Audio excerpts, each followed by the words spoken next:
Assalamualaikum warahmatullahi wabarakatuh. Para sahabat, bagaimana menjadikan Al-Quran sebagai obat bagi kita? Bukan hanya penyakit rohani, tetapi juga penyakit jasmani.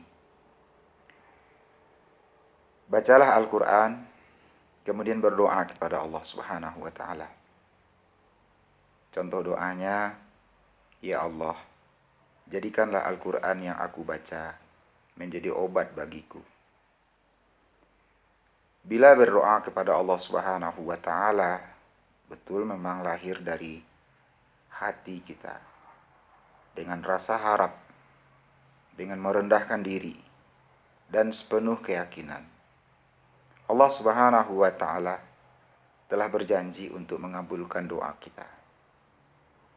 Apalagi bila kita memohon kepada Allah Subhanahu wa Ta'ala menjadikan Al-Quran sebagai obat, dan Allah sendiri telah menetapkan bahwa Al-Quran adalah sebagai obat bagi kita. Lihat dalam Al-Quran surat Al-Isra ayat yang ke-82. A'udzu billahi minasyaitonir rajim. Wa nunazzilu minal Qur'ani ma huwa syifaa'un wa rahmatul lil mu'minin wa la yazidu adh-dhalimina illa khasara. Dan kami turunkan daripada Al-Quran itu adalah sebagai obat dan rahmat bagi orang yang beriman. Dan tiadalah menambah bagi orang yang zalim itu melainkan kerugian. Syifa artinya adalah obat. Rahmat adalah rahmat atau penawar dari Allah Subhanahu wa Ta'ala. Berdoalah kepada Allah Subhanahu wa Ta'ala dengan sepenuh hati. Dan kalau kita melihat riwayat dari hadis Nabi SAW, ada suatu ketika para sahabat di antara mereka menjadikan Al-Quran sebagai obat bagi diri mereka dan juga bagi orang lain yang hendak dibantu atau ditolongnya. Jadi para sahabatku yang dimuliakan Allah, cintailah Al-Quran,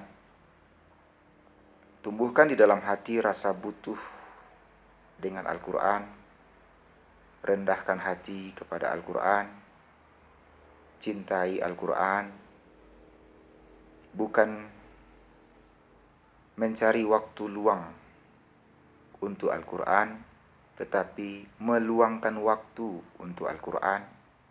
Maka dengan keyakinan kita, kecintaan kita dengan Al-Quran, insya Allah Al-Quran Allah jadikan sebagai obat bagi kita.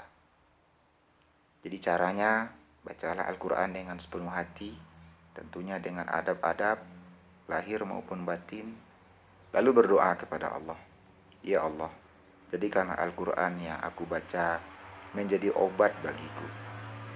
Bila penyakit itu ada di jasad kita, usaplah tangan ke bagian yang sakit. Tetapi bila penyakit itu ada di dalam hati kita, sertai dengan taubat kepada Allah Subhanahu wa Ta'ala. Kiranya Allah Subhanahu wa Ta'ala menjadikan amalan kita membaca Al-Quran sebagai asbab kesembuhan kita. Wallahu a'lam. Assalamualaikum warahmatullahi wabarakatuh.